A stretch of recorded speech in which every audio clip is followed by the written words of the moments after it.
Hey everyone, welcome into another YouTube video. This one is going to be on GPU pricing. So as you can see on my screen, I've got a bunch of dates and then a bunch of GPUs and the prices they were on those dates. So this is all the way when I started buying GPUs when I started tracking them. I probably started buying them a little bit before that.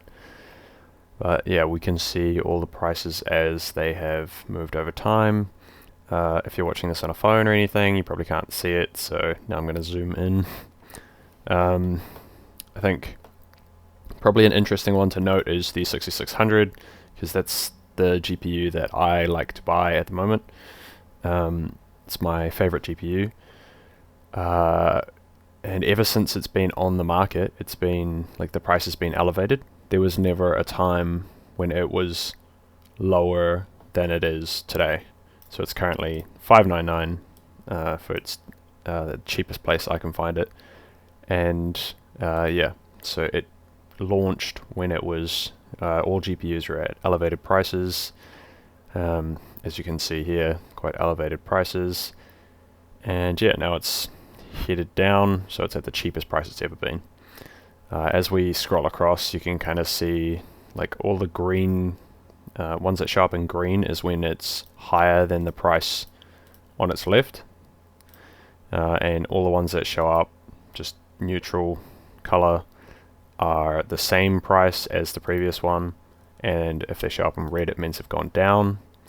So as you can scroll across, you see everything's like kind of popping up. There's a few decreases as things go on sale and stuff like that. Probably a big period of green here where all the GPU prices were going up in November, and then things started slowing down from there. Still some green, but moving more towards red, and then recently it's just been a sea of red with these slight moves upwards.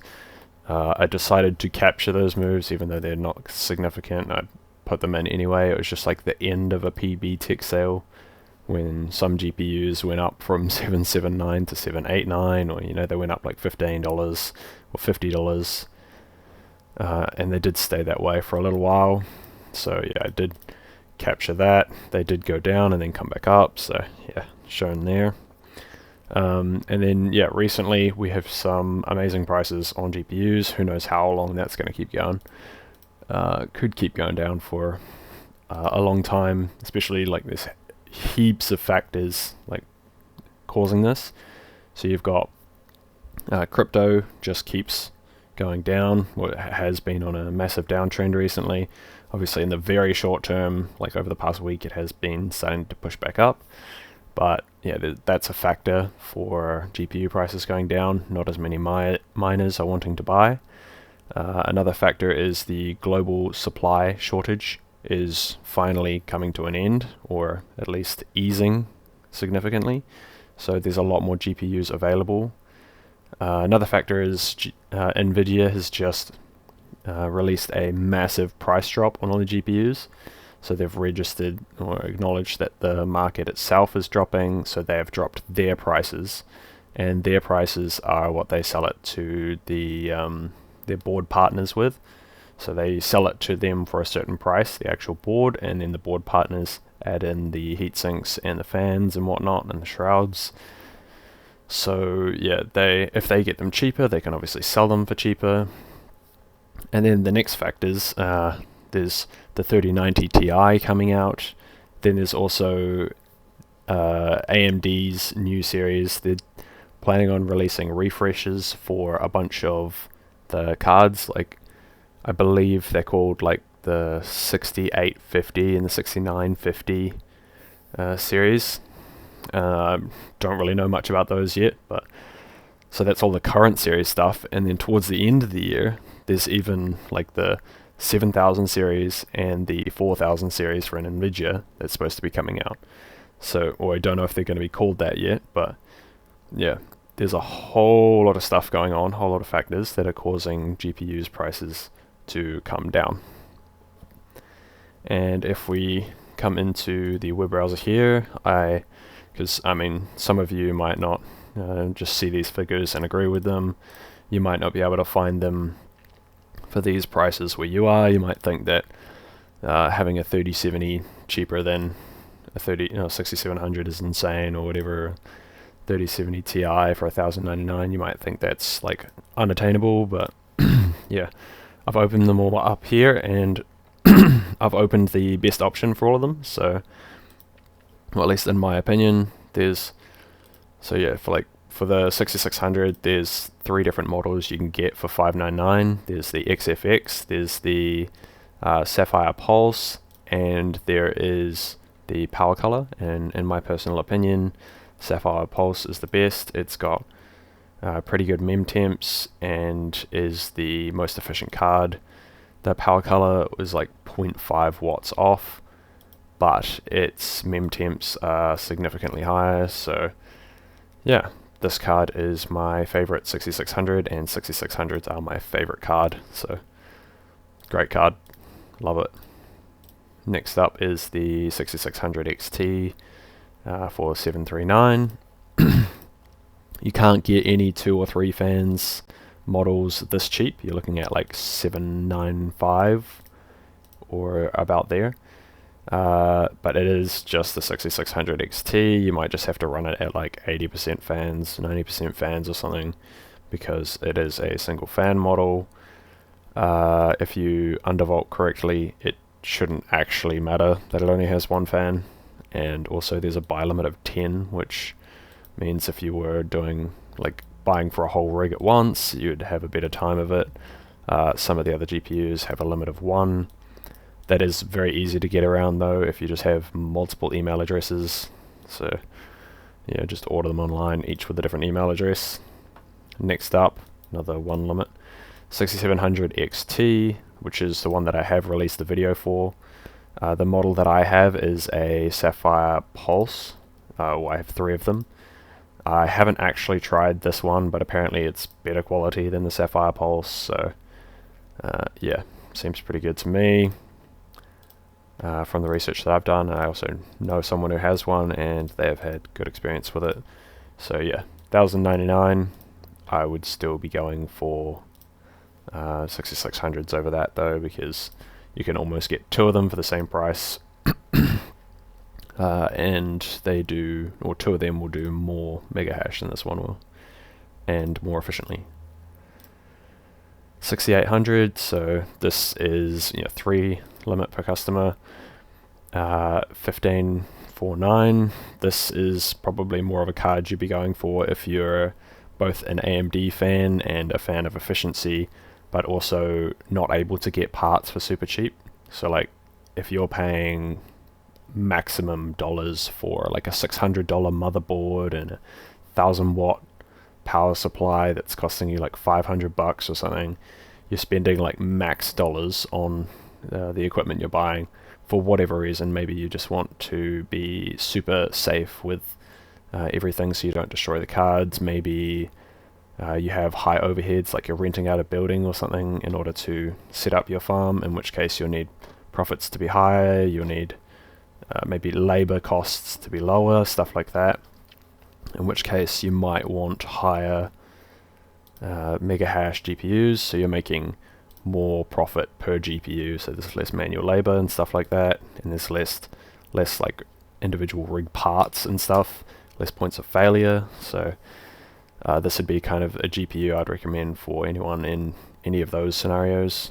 So 1549, it's obviously not as good dollar per mega hash as the 6600 is, but yeah, that's an option there.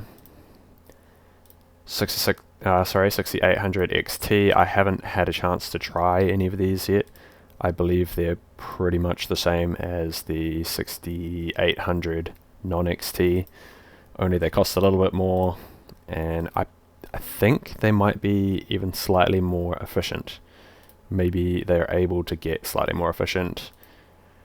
Obviously they would have a slightly better resale value, so if you were offered one of these or a 6800 non-XT for the same price, you'd obviously go for the XT model.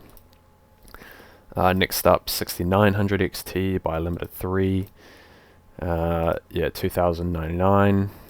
I should probably mention all these prices are in New Zealand dollars, so if you're doing any conversions, it'd be New Zealand dollar to whatever dollars you're calculating in.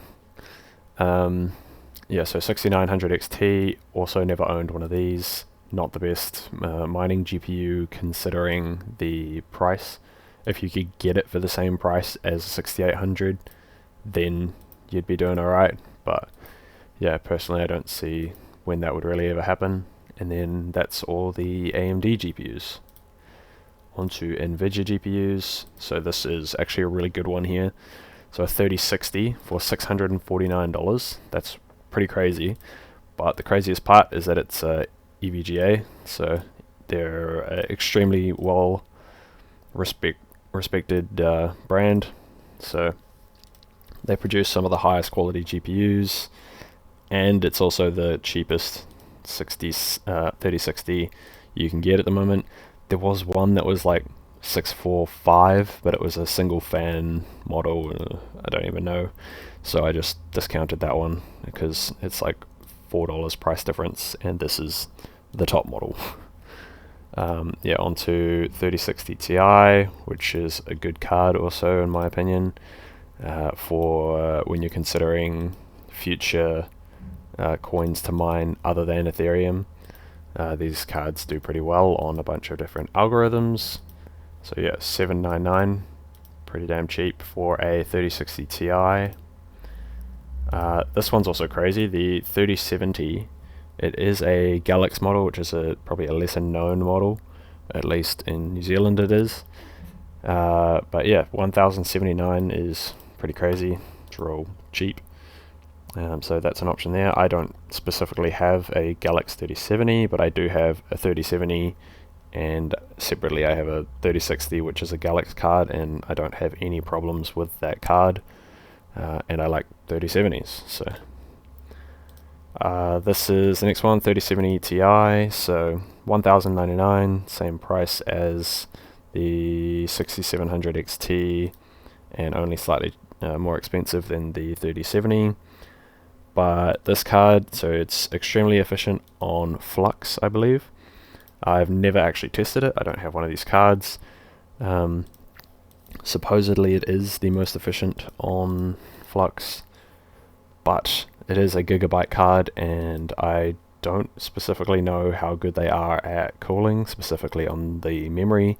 And I know 3070 Ti's do have a little bit of memory temp issues, but personally I'm not placing any specific bets on individual coins to be like the next Ethereum or whatever. I just want to have cards that can do multiple algorithms. For example, the 6600s, they can do Ethereum very efficient, so future proofing, like if Ethereum doesn't go to proof of stake, I'll be in a good position. If it does, but Ravencoin or another like Ferropower algorithm is the next like coin that's most profitable, then I'll also be in a good position. Or if it's like ETC or any other coins pop up that are Ethash based, then I'll also be in a good position. I haven't specifically tested them on any other algorithms other than those. It's a bit harder to go testing them on everything. It does take a lot of time, but I'm fairly confident in my ability to undervolt the cards in order to get like fairly efficient on whatever coin they can mine. But this card is extremely inefficient on pretty much anything except for Flux, so I would probably not want to buy a 3070 Ti unless like just for testing purposes to get like one. Yeah, this is another gigabyte card, Gigabyte Vision, so 3080, $14.99. This one's a little bit funky because the day before, literally yesterday, there was a card for $13.99. It was also a gigabyte, but it was just the black one. It was Gigabyte Gaming OC. It dropped from like $18.50 all the way down to $13.99 in a single day. And yeah, I saw that and I was like, holy, what is happening? But then yeah, next day, today, it's going back up $100. Still a huge drop from like, what was it the other day? $17.49 to, yeah, $14.99. So it's still $250 drop, which is still quite big, but yeah, not as big as it was yesterday. Next up, 3080 Ti. I would not recommend anyone getting a 3080 Ti for mining, but I mean, yeah, $2,299. The only time cards like this really make sense is when crypto is just going like on a massive bull run, and it doesn't matter how efficient you are. But I mean, I'd still rather be efficient, because you know, everyone's got their limitations on power. So I mean, if you've got a 3080 Ti like in your gaming computer or something, you might as well mine with it. But if you're buying cards specifically to mine with, don't get 3080 Ti's. But yeah, $2,299 anyway. And finally, the 3090. So this is another price drop just as of today. I think yesterday was $3,099, and even that was a huge drop. That card's no longer that price. It's gone up to like $3,199. That was at PB Tech. And yeah, this one dropped today, presumably following in PB Tech's footsteps, like, oh, we'll get a card a bit lower than theirs. But then PB Tech actually upped their price today. So all these prices are extremely fluid. They change like sometimes on a twice daily basis in New Zealand. So I track these religiously and update the numbers in my spreadsheet. I do check them a lot more than what is shown here. Like, I just, like, occasionally I'll correlate, so maybe some of these numbers came from the 15th, and then I checked it again on the 16th and the 17th and just put all those numbers in there.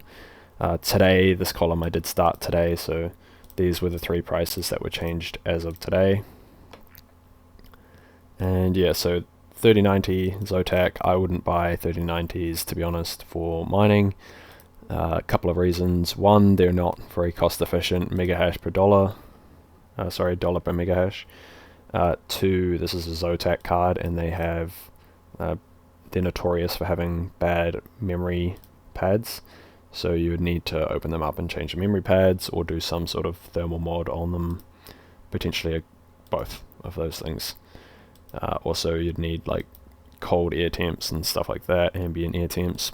But again, as I was saying before, with the 6800, if you for some reason have like high overheads, like you're renting out a building, you have employees or something, people that you pay to make the rigs or something like that, then it can make sense sometimes to get higher megahash yielding cards, even if they are slightly less efficient. Or if you have like free power or very cheap power, and you manage to actually get these cards for like some sort of good deal, like I think you can get like up to 125 megahash on these, so like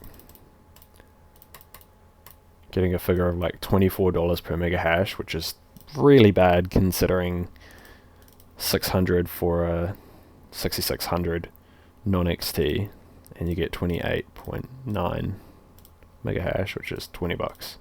So yeah, I'd much rather get 6600. Yeah, I wouldn't really want to get a 3090 or a 3080, but yeah, pretty much any other NVIDIA cards aren't too bad. I probably wouldn't go for a 3060. I do have 2 3060s already, but I wouldn't want to get any more. Pretty much the only thing I want to get more of is 6600s at the moment anyway. And I do kind of want to swap out some of my cards to make my farm more efficient, but I also want to hold some NVIDIA cards. Currently I have 7 and 14 AMD GPUs, so I do want to hold some NVIDIA GPUs as my like alternative, like a spreading of risk. So if and when ETH goes to proof of stake, I want to be able to mine other coins as well. Yeah, that's pretty much all I've got for this video on GPU prices and stuff like that. So yeah, have a great day. Like, comment, and subscribe to support the channel. See ya.